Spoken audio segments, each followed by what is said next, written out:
नमस्कार दोस्तों, रिद्धि आई इस यूट्यूब चैनल पे एक बार फिर से आप लोगों का हार्दिक स्वागत और अभिनंदन। और अपॉइंटमेंट की सीरीज में आज हम लोग दो अपॉइंटमेंट्स की बात करेंगे, कंट्रोलर और ऑडिटर जनरल, जिसे संवैधानिक मान्यता मिली हुई है, संवैधानिक अधिकार मिला हुआ है कि वो सरकारी और गैर सरकारी किसी भी संपत्ति का ऑडिटिंग जो है ये कर सकती है। ठीक है ना, बिना किसी रुकावट के। और जो कंट्रोलर और ऑडिटर जनरल जो है ये एक संवैधानिक पद होता है। ये अपनी रिपोर्ट जो है राष्ट्रपति को पेश करता है या के समक्ष प्रस्तुत करता है। और राष्ट्रपति ये जो है लोकसभा में इसे जो है प्रस्तुत करती है, किसी भी मतलब ऑडिटिंग को या किसी भी रिपोर्ट को। तो आज हम लोग कंट्रोलर ऑडिटर जनरल की बात करेंगे और ये काफी इंपॉर्टेंट पद है। ठीक है ना, हम लोगों ने देखा है कि 2014 में क्या ना, विनोद राय जो है एक important controller auditor general of India हुआ करते थे। और उस समय जो है करप्शन से एक गंभीर मुद्दा हुआ करता था, और करप्शन के बलबूते ही 2014 में बीजेपी की जो सरकार है वो केंद्र में अ, पूर्ण बहुमत के साथ में पहली बार 35 सालों के बाद जो है केंद्र में पूर्ण बहुमत की सरकार जो है आई थी। करप्शन सी बुनियाद था उसकी।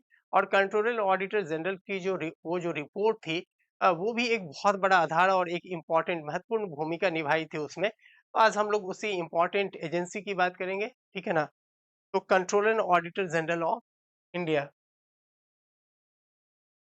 Controller and auditor general of India.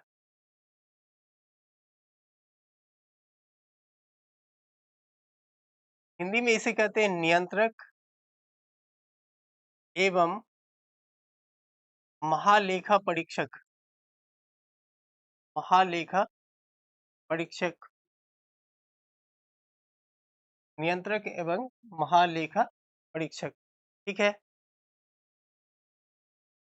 वर्तमान में जो संजय मूर्ति हैं वो नियंत्रक एवं महालेखा परीक्षक है। ठीक है ना, इस पद पे अभी कौन है? संजय मूर्ति। संजय मूर्ति। ठीक है। और इन्होंने रिप्लेस किसको किया है? इन्होंने रिप्लेस किया है गिरीश चंद्र मुर्मू को। रिप्लेस्ड किया है किसको? गिरीश चंद्र मुर्मू को। गिरीश चंद्र मुर्मू को रिप्लेस किया है।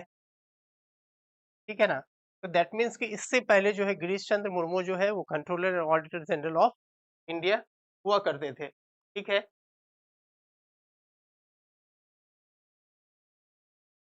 अब मैंने ऑलरेडी, अब थोड़ा सा इसके बारे में डिस्कस करें कि ये क्या है, किस टाइप के ऑर्गेनाइजेशंस है। कॉन्स्टिट्यूशन में इस संविधान में, कॉन्स्टिट्यूशन में इसका जिक्र है। कहाँ से कहाँ तक? 148 टू 151 आर्टिकल्स में जो है, यहाँ से यहाँ तक इस आर्टिकल्स में इसका जिक्र कर रखा है। तो अब इसका मतलब क्या है कि ये एक कॉन्स्टिट्यूशनल बॉडीज है। क्या है? कॉन्स्टिट्यूशनल बॉडीज है। इसके हेड को आप बर्खास्त नहीं कर सकते हैं। और सामान्य तौर पर जो है इसका इस्तीफा नहीं दिलवा सकते हैं बिना किसी एग्जैक्ट कारण के। और राष्ट्रपति मनोनीत करती है संवैधानिक पदों पे जितने भी व्यक्ति है, उनका जो मनोनयन है वो कौन करता है? राष्ट्रपति करता है, प्रधानमंत्री के परामर्श पे या उसके सलाह पे राष्ट्रपति जो है उसका अनुमोदन करता है, मनोनयन करता है। ठीक है।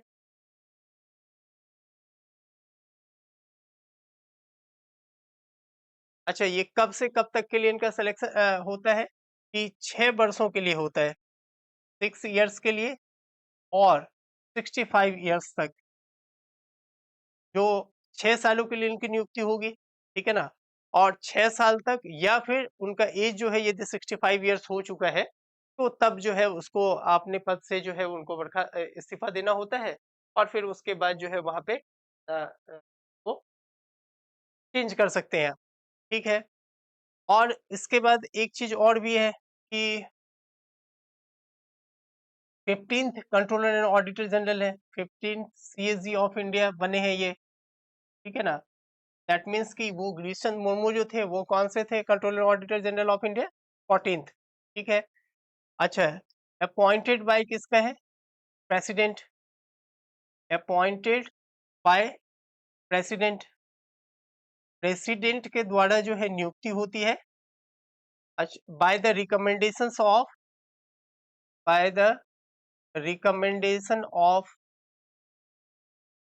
By the recommendations of prime minister, ठीक है ना, by the recommendations of prime minister and his cabinet जो है उसके रिकमेंडेशंस पे जो है प्रेसिडेंट के द्वारा जो है उनकी नियुक्ति होती है, ठीक है। अब हम लोग आगे बात करते हैं कि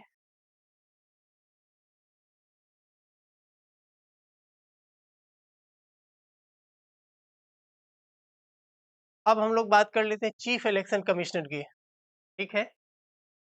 चीफ इलेक्शन कमिश्नर कमिश्नर की बात करते हैं हम लोग, जिसे कहा जाता है मुख्य चुनाव आयुक्त। क्या कहा जाता है? मुख्य चुनाव आयुक्त, ठीक है। देखिए ये भी एक क्या है कि संवैधानिक पद है। क्या है? संवैधानिक संस्था है या संवैधानिक व्यवस्था है या संवैधानिक पद है ये, ठीक है। इसकी स्थापना जो है, चुनाव आयोग की स्थापना जो है ये कब किया गया था? 25 जनवरी 1950 को। और इसीलिए 25 जनवरी को हम लोग क्या करते हैं, 25 of January is celebrated as national voters day. क्या सेलिब्रेट करते हैं हम लोग? नेशनल वोटर्स डे के तौर पे हम लोग सेलिब्रेट करते हैं on the memory of establishment of election commission of India. 25 जनवरी 1950 को इसकी स्थापना हुई थी, ठीक है। अब आगे यदि हम लोग बात करें तो वर्तमान में ज्ञानेश कुमार जो है उनको नियुक्त किया गया है, और पिछले ही महीने इनकी नियुक्ति हुई है। ज्ञानेश कुमार नियुक्त हुए हैं नए chief election commissioner of India, ठीक है ना। ज्ञानेश कुमार को क्या किया गया है? नया मुख्य चुनाव आयुक्त जो है नियुक्त किया गया है, ठीक है। अब एक चीज क्या है कि एक चीज और भी ध्यान देने वाली बात है कि जब 1950 में जब इसकी स्थापना की गई, तब से लेकर के 1989 तक ये परंपरा थी कि सिर्फ और सिर्फ एक जो है मुख्य चुनाव आयुक्त का ही सिर्फ पद होता था। सिर्फ और सिर्फ किसका पद होता था? मुख्य चुनाव आयुक्त का ही पद होता था, जो चुनावों की देखरेख के लिए सर्वोच्च व्यक्ति हुआ करते थे, ठीक है। लेकिन 1989 में जो दो चुनाव आयुक्त रखने की जो परंपरा है, दो चुनाव आयुक्त को नियुक्त करने की जो परंपरा है, उसकी शुरुआत हुई कब से कब 1989 से। और ये एक साल के लिए ये नियुक्त हुए थे। 1989 से लेकर के 1990 तक जो है दो मुख्य चुनाव आयुक्त को भी, दैट मीन्स क्या है, एक मुख्य चुनाव आयुक्त नियुक्त हुए थे और साथ में दो चुनाव आयुक्त को भी नियुक्त किया गया था। पहली बार कब किया गया था? 1989 में। कितने दिनों के लिए? एक साल के लिए। लेकिन इसके बाद 1993 से लेकर के अब तक बराबर क्या है कि एक तो चीफ इलेक्शन ऑफिसर्स होता है, एक क्या होगा? चीफ इलेक्शन ऑफिसर होंगे, और साथ में क्या हो जाएंगे? दो दो क्या हो जाएंगे? इलेक्शन ऑफिसर जो है उसकी नियुक्ति की परंपरा जो है, दो इलेक्शन ऑफिसर्स की नियुक्ति की जो परंपरा है वो यहीं से शुरुआत हुई 1993 से, और कंसिस्टेंटली अभी तक जो है दो जो है चुनाव आयुक्त जो है उसकी नियुक्ति लगातार हो रही है, ठीक है ना। अच्छा, अब इसके बाद इन्होंने इन्होंने किसको रिप्लेस किया है? तो राजीव कुमार को, ठीक है ना। अभी जो मुख्य चुनाव आयुक्त है वो ज्ञानेश कुमार, उन्होंने किसको रिप्लेस किया है? तो Gyanesh Kumar replaced Rajiv Kumar. That means कि राजीव कुमार जो थे वो क्या थे? इससे पहले मुख्य चुनाव आयुक्त हुआ करते थे। इससे पहले मुख्य चुनाव आयुक्त कौन हुआ करते थे? राजीव कुमार, ठीक है ना। ठीक है। और जो इनके बारे में यदि और कुछ और एक चीज और भी ध्यान देने वाली बात है कि राजीव कुमार जो थे ये 25वें थे। क्या थे? 25वें मुख्य चुनाव आयुक्त थे, जबकि ज्ञानेश कुमार जो है ये 26वें मुख्य चुनाव आयुक्त बने हैं। दैट मीन्स कि 26 चीफ इलेक्शन ऑफिसर्स जो है ये बने हैं ये, ठीक है। अच्छा, इसके बाद यदि हम लोग बात करें इनके बारे में, यदि एक्स्ट्रा इंफॉर्मेशन की बात करें तो ये 1988 बैच के जो है जो केरला कैडर के आईएएस ऑफिसर्स हैं ये ज्ञानेश कुमार, ठीक है ना। ज्ञानेश कुमार के बारे में यदि हम लोग एडिशनल इंफॉर्मेशन की यदि हम लोग बात करें तो ज्ञानेश कुमार क्या है, 1988 बैच के आईएएस ऑफिसर्स हैं, आईएएस ऑफिसर है फ्रॉम केरला कैडर। कहाँ से है? केरला कैडर से है, ठीक है ना। और इनकी नियुक्ति हुई है। अच्छा, अब यदि हम लोग बात करें कि फर्स्ट फीमेल जो चीफ इलेक्शन ऑफिसर्स यदि कौन थे इंडिया में, उसका नाम क्या था? वीएस रामादेवी। वीएस रामादेवी के जो है ये फर्स्ट फीमेल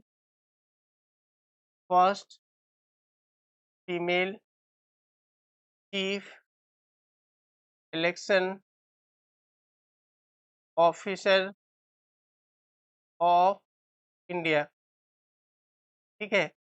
यदि इम्पोर्टेंट यदि जितने महत्वपूर्ण यदि इलेक्शन कमीशन ऑफिस की बात करें तो 1990s में टीएन सेशन एक मुख्य चुनाव आयुक्त हुआ करते थे, उनको सबसे ज्यादा हार्ड उसके बाद जो है ऑनेस्ट डेडिकेटेड जो इलेक्शन कमीशन ऑफ इंडिया कहा जाता है, ठीक है ना। तो उनका जो कार्यकाल था वो था 1990 से 1996 तक। टीएन सेशन बहुत बहुत फेमस जो है वो है अपने एग्जीक्यूशंस को लेकर के, अपने कार्यशैली को लेकर के, बहुत ही मोस्ट ड्राई और जो आप क्या कहेंगे जो honest election commission of India जो है एज ईवर अभी तक जो जितना बने हैं उसमें इनको गिना जाता है। बहुत ही ऑनेस्ट और इम्पोर्टेंट जो है ये है। यदि फर्स्ट की हम लोग बात करें कि फर्स्ट चीफ इलेक्शन ऑफिसर्स कौन थे या पहले मुख्य चुनाव आयुक्त की यदि हम लोग बात करें कि भारत के पहले मुख्य चुनाव आयुक्त कौन थे, तो उनका नाम था सुकुमार सेन। क्या नाम था? सुकुमार सेन, ठीक है, सुकुमार सेन, ठीक है। तो ये कुछ इंफॉर्मेशन हमने इनके बारे में बताया है, ठीक है। अब हम लोग अगला यदि हम लोग बात करें तो इलेक्शन ऑफिसर्स की हम लोग बात करेंगे, ठीक है। इसकी हम लोग बात करेंगे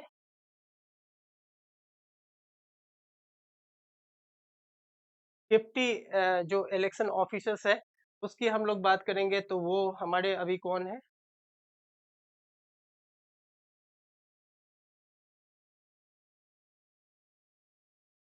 अब हम लोग आगे बात करते हैं इलेक्शन ऑफिसर्स ऑफ इंडिया।